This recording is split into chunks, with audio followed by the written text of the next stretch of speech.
एक बार फिर आपका तहे दिल से स्वागत है अनोखी कहानियों के इस मंच पर। आज की कहानी का नायक एक डॉक्टर है। हुआ यूं कि एक डॉक्टर ने बड़ी तेजी से अस्पताल में प्रवेश किया। उसे तत्काल एक दुर्घटना के मामले में बुलाया गया था। अस्पताल में प्रवेश करते ही डॉक्टर ने देखा कि मरीज के पिता बेसब्री से इंतजार कर रहे हैं। जब रोगी के पिता ने डॉक्टर को देखा तो वो उन पर भड़क गया। डॉक्टर, आप अब आ रहे हैं?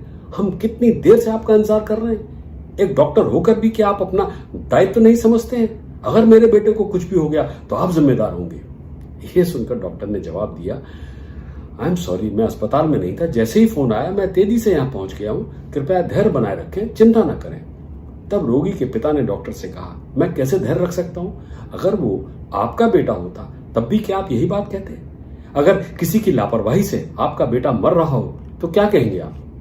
तब डॉक्टर ने रोगी के पिता से कहा, आप बस भगवान से प्रार्थना कीजिए कि सब कुछ ठीक हो जाए। और ये कहते हुए डॉक्टर ने ऑपरेशन थिएटर में प्रवेश किया।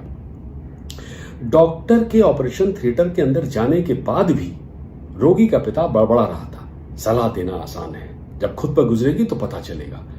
1.5 घंटे के बाद डॉक्टर ऑपरेशन थिएटर से बाहर आए। उनके चेहरे पर मुस्कान थी। उन्होंने रोगी के पिता से कहा, भगवान का शुक्र है आपका बेटा अब खतरे से बाहर है। यह सुनने के बाद रोगी का पिता खुश हो गया।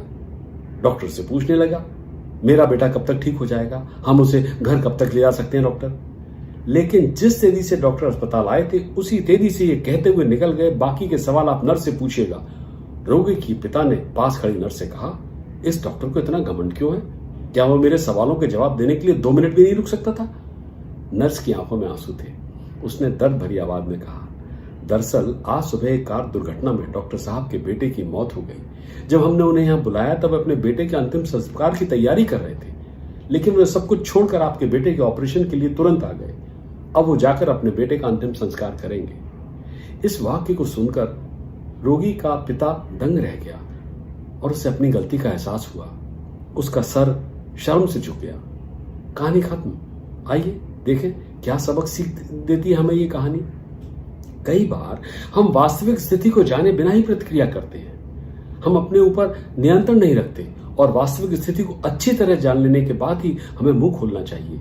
जहां तक संभव हो हमें किसी भी तरह की नकारात्मक प्रतिक्रिया से बचना चाहिए, क्योंकि जाने अनजाने में हम लोगों के दर्द को और बढ़ा देते हैं जो हमारी भलाई के बारे में सोच रहे होते हैं। अस्पताल में रोगी के पिता वास्तव में एक मूर्ख और अज्ञानी के समान पेश आ रहे थे और डॉक्टर ने एक बुद्धिमान व्यक्ति की तरह अपने गुस्से पर नियंत्रण रखा।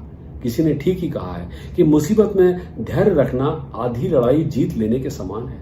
इसलिए हमेशा याद रखें कि सही या गलत हमारे मन के विचारों की सोच है, और चूंकि सोच हमेशा हमारे विचारों पर निर्भर करती है, इसीलिए हमारी अभिव्यक्ति भी वही होती है जो हमारे विचार होते हैं। इसलिए दूसरों की खामोशी को समझने की कोशिश करें, क्योंकि अक्सर परेशानी में डूबे लोग शब्दों का उपयोग नहीं करते हैं। अगली बार एक और कहानी, एक और सोच।